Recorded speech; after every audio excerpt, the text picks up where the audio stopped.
ಅನ್ನದಾತ ಕನ್ನಡ ಸುದ್ದಿವಾಹಿನಿಗೆ ಆತ್ಮೀಯ ಸ್ವಾಗತ.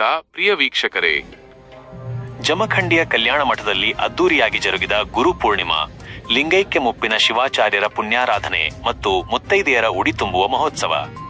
ಬಾಗಲಕೋಟೆ ಜಿಲ್ಲೆಯ ಜಮಖಂಡಿ ನಗರದಲ್ಲಿರುವ ಶ್ರೀ ಕಲ್ಯಾಣ ಮಠದಲ್ಲಿ ಪ್ರತಿ ವರ್ಷದಂತೆ ಈ ವರ್ಷವೂ ಕೂಡ ಗುರು ಪೂರ್ಣಿಮಾ ಮಹೋತ್ಸವ, ಲಿಂಗೈಕ್ಯ ಮುಪ್ಪಿನ ಶಿವಾಚಾರ್ಯರ ಪುಣ್ಯಾರಾಧನೆ ಮತ್ತು ಮುತ್ತೈದೆಯರ ಉಡಿ ತುಂಬುವ ಕಾರ್ಯಕ್ರಮಗಳು ಅದ್ದೂರಿಯಾಗಿ ಜರುಗಿದವು. ಈ ಕಾರ್ಯಕ್ರಮಗಳಿಗೆ ಜಮಖಂಡಿಯ ಕಲ್ಯಾಣ ಮಠದ ಶ್ರೀ ಶಟಸ್ಥಲ ಬ್ರಹ್ಮ ಗೌರಿಶಂಕರ ಶಿವಾಚಾರ್ಯ ಮಹಾಸ್ವಾಮಿಗಳು ದಿವ್ಯ ಸಾನ್ನಿಧ್ಯ ವಹಿಸಿದ್ದರು. ಬನಹಟ್ಟಿಯ ಶ್ರೀ ಶಟಸ್ಥಲ ಬ್ರಹ್ಮ ಶರಣಬಸವ ಶಿವಾಚಾರ್ಯ ಮಹಾಸ್ವಾಮಿಗಳು ಸಾನ್ನಿಧ್ಯ ವಹಿಸಿದ್ದರೆ, ಮುತ್ತಿನಕಂತಿ ಹಿರೇಮಠ ಜಮಖಂಡಿಯ ಶ್ರೀ ಶಟಸ್ಥಲ ಬ್ರಹ್ಮ ಶಿವಲಿಂಗ ಪಂಡಿತಾರಾಧ್ಯ ಶಿವಾಚಾರ್ಯ ಮಹಾಸ್ವಾಮಿಗಳು ನೇತೃತ್ವ ವಹಿಸಿದ್ದರು. ಇದೇ ಸಂದರ್ಭದಲ್ಲಿ ಓಲಿಮಠ ಜಮಖಂಡಿಯ ಪರಮ ಪೂಜ್ಯ ಶ್ರೀ ಆನಂದ ದೇವರು ಸಹ ಉಪಸ್ಥಿತರಿದ್ದರು. ಗುರುಪೂರ್ಣಿಮೆಯ ಮಹತ್ವದ ಕುರಿತು ಮಾತನಾಡಿದ ಕಲ್ಯಾಣ ಮಠದ ಶ್ರೀ ಗೌರಿಶಂಕರ ಶಿವಾಚಾರ್ಯ ಮಹಾಸ್ವಾಮಿಗಳು, ಗುರುಪೂರ್ಣಿಮೆಯು ದೇಶದಾದ್ಯಂತ ಆಚರಿಸುವ ಹಬ್ಬವಾಗಿದ್ದು, ಗುರುಗಳಿಗೆ ಜ್ಞಾನೋದಯವಾದ ದಿನವೇ ಆ ಜ್ಞಾನವು ಜಗತ್ತಿಗೆ ಪ್ರಸಾರವಾದ ದಿನ. ಬುದ್ಧನಿಗೆ ಜ್ಞಾನೋದಯವಾದ ನಂತರ ಶಿಷ್ಯರಿಗೆ ಉಪದೇಶ ಮಾಡಿದ ದಿನವು ಗುರುಪೂರ್ಣಿಮೆಯೇ ಎಂದು ತಿಳಿಸಿದರು. ಕಾರ್ಯಕ್ರಮದ ಅಂಗವಾಗಿ ಕಲ್ಯಾಣ ಮಠದ ಶ್ರೀಗಳಿಗೆ ಪಾದಪೂಜೆ ಹಾಗೂ ಮಹಾಮಂಗಳಾರತಿ ನೆರವೇರಿಸಲಾಯಿತು. ಅಲ್ಲದೆ ಮುತ್ತೈದೆಯರಿಗೆ ಉಡಿ ತುಂಬುವ ಮಹತ್ ಕಾರ್ಯಕ್ರಮವೂ ಸಹ ಜರುಗಿತು. ಈ ಶುಭ ಕಾರ್ಯಕ್ರಮದಲ್ಲಿ ಜಮಖಂಡಿ ತಾಲೂಕಿನ ಭಕ್ತಾದಿಗಳು, ನಗರದ ಹಿರಿಯರು, ಗಣ್ಯಮಾನ್ಯರು ಹಾಗೂ ಬೇರೆ ಜಿಲ್ಲೆ ಮತ್ತು ತಾಲೂಕುಗಳಿಂದ ಬಂದಿದ್ದ ಅನೇಕ ಭಕ್ತರು ಭಾಗವಹಿಸಿ ಗುರುಗಳ ಆಶೀರ್ವಾದ ಪಡೆದು ಧನ್ಯರಾದರು. ವರದಿ ಕಲ್ಯಾಣಪ್ಪ ಎಸ್ ಬಾಂಗಿ, ಅನ್ನದಾತ ನ್ಯೂಸ್ ಕನ್ನಡ, ಜಮಖಂಡಿ.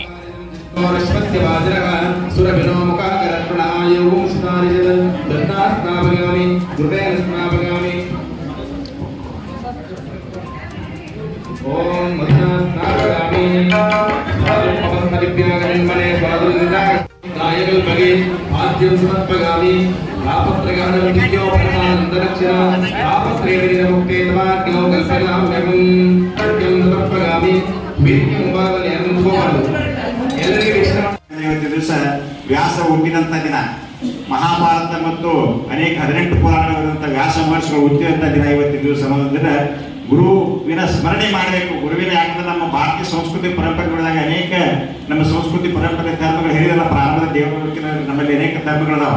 ಆ ಧರ್ಮಗಳ ಆಚರಣೆ ಎಂದು ಬಿಡಂಗಿಲ್ಲ. ಆ ಧರ್ಮಗಳನ್ನು ಆಚರಣೆ ಮಾಡಿ ನಾನು ವಿಶೇಷವಾಗಿ ವೀರ ಸೇವೆ, ಹಿಂದೂ ಧರ್ಮದ ಅನೇಕ ಸಂಸ್ಕಾರಗಳನ್ನ ಪಡೆದುಕೊಂಡು ಆ ನಿಂದ ಸನ್ಮಾರ್ಗದಲ್ಲಿ ನಡೆದಾಗ ನಮ್ಮ ಜೀವನದ ಸಾರ್ಥಕರಾಗ್ತದೆ. ಆ ಸನ್ಮಾನವನ್ನು ಪಡಿಬೇಕಾದ್ರೆ ಬರಬೇಕಂದ್ರೆ ಗುರುವಿನ ಹತ್ತಿರನೇ ಬರಬೇಕಂದ್ರೆ 12 ಹುಣ್ಣಿಮೆಗಳು ಬರ್ತವೆ. ಆ 12 ಹುಣ್ಣಿಮೆಗಳಲ್ಲಿ ಬಹಳ ಅಗ್ರಸ್ಥಾನದಲ್ಲಿರ್ತಕ್ಕಂಥ ಹುಣ್ಣಿಮೆ ಅಂತಂದರೆ ಅದು ಗುರು ಪೌರ್ಣಿಮೆ, ಕಳ್ಳಿಗಾಲ ಹುಣ್ಣಿಮೆ ಅಂತ ಹೇಳಿ ಪೂಜ್ಯರು ಹೇಳಿದ ಹಾಗೆ ಎಲ್ಲರಿಗೂ ಕೂಡ ಎಲ್ಲ ಅಲ್ಲಿ ಮದರ್ಸ್ ಡೇ, ಫಾದರ್ಸ್ ಡೇ ಎಲ್ಲನೂ ಅದಾವ.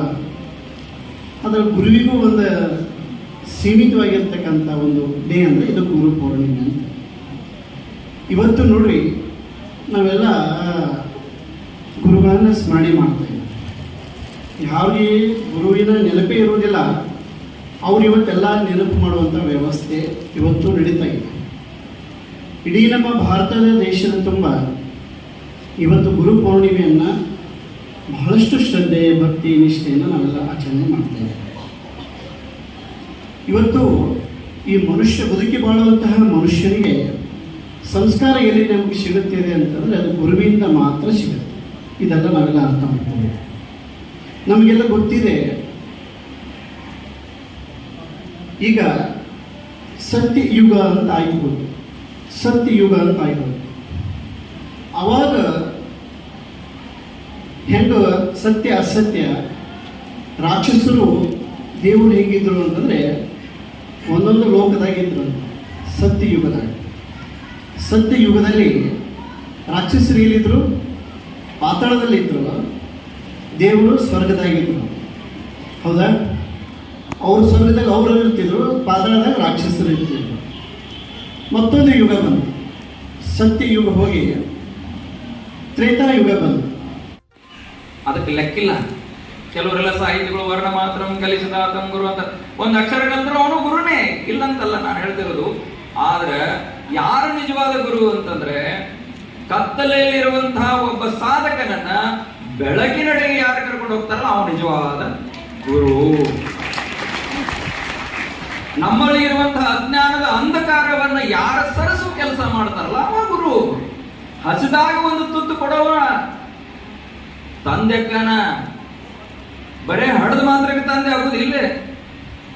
ನಾವು ತಿಳ್ಕೊಂಡಿವಿ ನಾನ ಹಡದಿನಿದ್ದನ ಅಂತ ಹೇಳಿ. ಹಡದವ್ರ ತಂದೆ ಆಗ್ಲಿಕ್ಕೆ ಸಾಧ್ಯ ಇಲ್ಲ. ಗುರುವಿಗೂ ಕೂಡ ತಂದೆ ಅಂತ ಕರೀತಾರೆ, ಗುರು ತಂದೆ ಅಂತ ಕರೀತಾರೆ, ಗುರುವಿಗೆ ತಾಯಿ ಅಂತ ಕರೀತಾರೆ ಗುರುಗಳಿಗೆ. ಯಾಕಂದ್ರೆ ಮಾತೃತ್ವ ಭಾವ ಅವರೊಳಗೆ ಇರ್ತದೆ. ಯಾರು ಪೋಷಣೆ ಮಾಡ್ತಾರಲ್ಲ ಅವನು ತಂದೆ ಆಗ್ತಾನೆ. ಹೆಂಗೋ ನಮಗೆ ಬದುಕಿಗೆ ಬೆಳಕು ಯಾರು ಕೊಡ್ತಾರಲ್ಲ ಅವ್ರು ಮಾತ್ರ ಗುರುಗಳಾಗ್ತಾರೆ ವಿನಃ ಬಹಳ ಜನ ನೀವೆಲ್ಲ ಕೇಳಿರ್ತೀರಿ ಈ ಗುರುಗಳ ಹತ್ರ ಇರಬೇಕು ಅಂತ ಅನ್ನೋದಕ್ಕೆ ಬಹಳ ಉದಾಹರಣೆಗಳನ್ನು ಕೊಟ್ಟು ಹೇಳಿದ್ರೆ ಮಾತ್ರ ನಿಮಗೆ ಅರ್ಥ ಆಗ್ತದ. ಈ ನಿಮ್ಮ ಮನೆಯೊಳಗೆ ಒಂದು ಬಿಸುಕಲ್ಲಿ ಇರ್ತದ, ಇವ್ರನ್ನ ಬೇಡ ಇವ್ರನ್ನ ಕೇಳ್ತೇನೆ. ಬಿಸುಕಲ್ ಐತಲ್ಲಿ ಮನ್ಯಾಗ ಐದ್ರಿ ಹಬ್ಬಗಳು. ಅದ ನಮ್ಮ ಮಗನ್ ಲಗ್ನದಾಗ ಅದೇನೋ ಮಾಡ್ತಾರಲ್ರಿ, ಏನ ಮಾಡ್ತಾರ್ರಿ? ಕಳಕುಂಸ ಮಾಡ್ತಾರೆ. ಇವತ್ತಿನ ದಿವಸ ಗುರುಪೂರ್ಣಿ ಹಬ್ಬ ದೇಶದ ಎಲ್ಲ ಕಡೆಯೂ ಕೂಡ ನಡೀತಾ ಇದೆ. ಅದೇ ಪ್ರಕಾರವಾಗಿ ಜಮಖಂಡಿ ಕಲ್ಯಾಣ ಮಠದಲ್ಲಿ ಕೂಡ ಪ್ರತಿ ವರ್ಷದ ಪದ್ಧತಿಯಂತೆ ಇವತ್ತಿನ ದಿವಸ ಗುರುಪೂರ್ಣಿಮೆ ಕಾರ್ಯಕ್ರಮ ಅಂತಕ್ಕಂಥದ್ದು ಅನೇಕ ಭಕ್ತರೊಡಗೂಡಿ ಅನೇಕ ಸ್ವಾಮಿಗಳೊಡಗೂಡಿ ಇವತ್ತಿನ ದಿವಸ ಮಹಾಪಾದ ಪೂಜೆಯಿಂದ ಈ ಕಾರ್ಯಕ್ರಮ ಮುಕ್ತಾಯ ಹೊಂದಕ್ಕಂತಾಗಿದೆ. ಈ ನಿಟ್ಟಿನೊಳಗೆ ಗುರುಪೂರ್ಣಿಮೆ ಅಂದರೆ ಏನಪ್ಪ ಅಂತಂದರೆ, ಗುರುವಿಗೆ ಯಾವಾಗ ಜ್ಞಾನ ಆತೋ ಆ ಜ್ಞಾನವನ್ನು ಜಗತ್ತಿಗೆ ಯಾವಾಗ ಪ್ರಸಾರ ಮಾಡಿದ್ನೋ ಅದು ಗುರುಪೂರ್ಣಿಮೆ ಹಬ್ಬ. ಬುದ್ಧನಿಗೆ ಜ್ಞಾನೋದಯದ ಮೇಲೆ ಶಿಷ್ಯರಿಗೆ ಏನು ಉಪದೇಶ ಮಾಡ್ತಾನಲ್ಲ ಅವತ್ತು ಗುರುಪೂರ್ಣಿಮೆ ಅನ್ನತಕ್ಕಂಥದ್ದು ಆಕೈತಿ. ಮಹಾವೀರಿಗೆ ಯಾವಾಗ ಜ್ಞಾನೋದಯ ಆಯಿತು ಆವಾಗ ಅನೇಕ ಶಿಷ್ಯರಿಗೆ ಉಪದೇಶ ಮಾಡ್ತಾನೆ, ಅದು ಗುರುಪೂರ್ಣಿಮೆ ಆಕೈತಿ. ಆ ನಿಟ್ಟಿನೊಳಗೆ ವ್ಯಾಸ ಮಹರ್ಷಿಗಳು ಕೂಡ ತಾವು ಸಕಲ ಶಾಸ್ತ್ರಗಳನ್ನ ಅಭ್ಯಾಸ ಮಾಡಿದ್ರು ಕೂಡ ಮೊದಲು 4 ವೇದಗಳು ಇದ್ದಿರಲಿಲ್ಲ, ಒಂದೇ ವೇದ ಇತ್ತು. ಅದು ಜಗತ್ತಿನ ಕಲ್ಯಾಣಕ್ಕಾಗಿ ಅವ್ರು ಏನು ಮಾಡಿದ್ರಿಂದ ವೇದಗಳನ್ನು ವಿಂಗಡಣೆ ಮಾಡಿ 4 ಭಾಗಗಳನ್ನು ಮಾಡಿ ಇಡೀ ಜಗತ್ತಿಗೆ ಹಂಚಿಕೊಟ್ಟಾರೆ. ಆ ನಿಟ್ಟಿನ ಆ ಉಪದೇಶಗಳ ಪ್ರಕಾರವಾಗಿ ನಾವು ಎಲ್ಲ ಸದ್ಗತಿ, ಸನ್ಮಾನ, ಜ್ಞಾನ ಇದನ್ನೆಲ್ಲ ಪಡೆದುಕೊಂಡು ಈ ಗುರುವಿಗೆ ಕೃಪಾತ್ರರಾಗಬೇಕು. ಗುರುವಿನ ಗುಲಾಮನಾಗುವ ತನಕ ದೊರೆಯದನ್ನ ಮುಕ್ತಿ ಅಂತಾರೆ. ಆ ನಿಟ್ಟಿನೊಳಗೆ ನಾವು ಗುರುವಿಗೆ ಎಲ್ಲಿವರೆಗೆ ಗುಲಾಮರಾಗೋದಿಲ್ಲೋ ನಮಗೆ ಆಧ್ಯಾತ್ಮದ ರಾಜ್ಯದೊಳಗೆ ಪ್ರವೇಶ ಮಾಡಲಿಕ್ಕೆ ಸಾಧ್ಯ ಇಲ್ಲ. ಅಂತ ಗುರುವಿನ ಕೃಪೆಯನ್ನು ನೀವೆಲ್ಲ ಇವತ್ತಿನ ದಿವಸ ಪಡ್ಕೊಂಡಿದ್ದೀರಿ, ಭಾಗಿಗಳಾಗಿದ್ದೀರಿ. ನಿಮಗೆಲ್ಲ ಆಯವ ಪರಶಿವ ಪರಮಾತ್ಮ ಗುರು ನಿಮಗೆ ಆಯುರಾರೋಗ್ಯ ಕೊಟ್ಟು ಕಾಪಾಡಲಿ ಅಂತಕ್ಕಂಥ ಮಾತನ್ನು ಈ ಸಂದರ್ಭದಲ್ಲಿ ಹೇಳ್ತಾ ನಿಮಗೆಲ್ಲ ಶುಭವನ್ನು ಕೋರಿ ನಮ್ಮ 4 ಮಾತುಗಳನ್ನು ಮುಗಿಸ್ತಾ ಇದ್ದೇವೆ. ಓಂ ಶಾಂತಿ ಶಾಂತಿ ಶಾಂತಿ. ನಮಸ್ಕಾರ ಅನ್ನದಾತ ವೀಕ್ಷಕರೇ. ನಮ್ಮೆಲ್ಲರ ಅನ್ನದಾತರಾದ ರೈತ ಬಾಂಧವರ ಕಥೆ, ವ್ಯಥೆ, ಸಾಧನೆ ಮತ್ತು ಸವಾಲುಗಳನ್ನು ನಿಮ್ಮ ಮುಂದಿಡಲು ನಾವು ಸದಾ ಬದ್ಧ. ಹಳ್ಳಿಗಳಿಂದ ದಿಲ್ಲಿಯವರೆಗೆ, ಹೊಲದಿಂದ ಹಿಡಿದು ಮಾರುಕಟ್ಟೆಯವರೆಗೆ ರೈತರಿಗೆ ಸಂಬಂಧಿಸಿದ ಪ್ರತಿಯೊಂದು ಮಾಹಿತಿಯನ್ನು ನಿಖರವಾಗಿ, ನಿಷ್ಪಕ್ಷಪಾತವಾಗಿ ತಲುಪಿಸುವುದು ನಮ್ಮ ಆದ್ಯತೆ. ನಿಮ್ಮ ವಿಶ್ವಾಸವೇ ನಮ್ಮ ಶಕ್ತಿ.